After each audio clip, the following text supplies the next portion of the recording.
Hi, this is Anita from 5 Minutes with Art, where every week we talk just a little bit about 5 minutes about something to do with art. A lot of times in this podcast, we talk a lot about different types of artists. And many of you that have been listening know that I love some artists like Leonardo da Vinci, I love Van Gogh, and many other kinds of artists. But today we're going to kind of do something a little different. We're going to talk a little bit about how art can make you happier. A lot of times when we look at art, we don't realize that art is really something that is known to scientifically make you happier. It has a psychological impact. There is a psychological impact on viewing art, creating art, making art that can just help with your overall happiness and well-being. One is that art is often an emotional outlet. It's like a universal language that it can be able to help your emotions, that words cannot, that you can express things with art that maybe your words cannot say.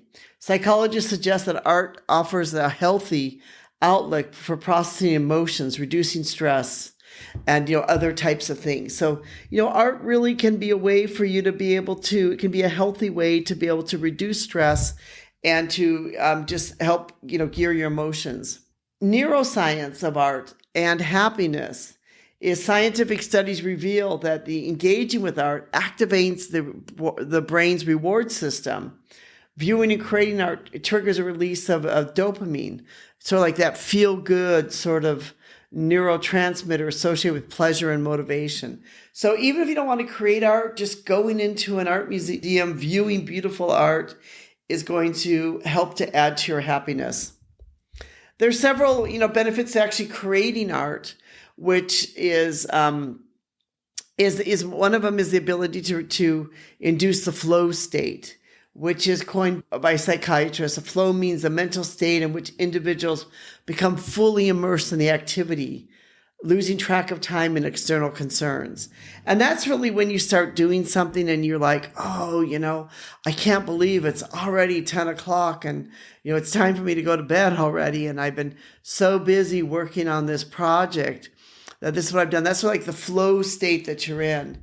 It can also help boost self-esteem, that artistic activities can bolster someone's self-esteem. Even if you're not really good at art, you can just bolster your confidence and your self-esteem. And the fact that you're taking it up and even trying to do it is really something in itself.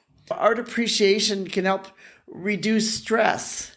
It can give empathy and a type of social connection too, which can also lead to happiness. And art overall is it just really is something can help to be able to heal you. That's why, in the Western world today, we have a lot of things like art therapy, or if a child has had trauma, they might have them draw the trauma out. It's because of the way that art works together with the brain. That's why, a lot of mental health treatment have some form of like art therapy with it, that people use a creative process to support some type of emotional healing. This allows the therapist to be able to guide the person through maybe the traumatic event that took place with them. Art can be a preventative measure too. It can help engage in activity, can serve as a proactive tool for maintaining mental health. And regularly incorporating this into one's routine, whether it's photography or a do-it-yourself project or painting or whatever it may be, it can help you build resilience against stress and cultivate a positive outlook on life and on living. So there's different ways you can do it. You could, just simply draw. You could paint. You could write is even considered to be a type of art form. You could look at music. Music, of course, is an art form too. Those are all different types of art forms which can have the same impact and the same effect. You can engage with community art programs. You can become part of a class and engage in some type of community art too. And you could, surround yourself with art, surround yourself with people who who love art too. You can go and you can, go to a museum. You could, just basically go out and see the world and go see the art in the world, and art will help to make you happier. This is Anita from 5 Minutes with Art. We hope you go out and view art because we really believe that art that helps to make you smile. And we hope that you will join with us and look at art or produce art and continue smiling. Thank you so much for listening. We appreciate you, our community.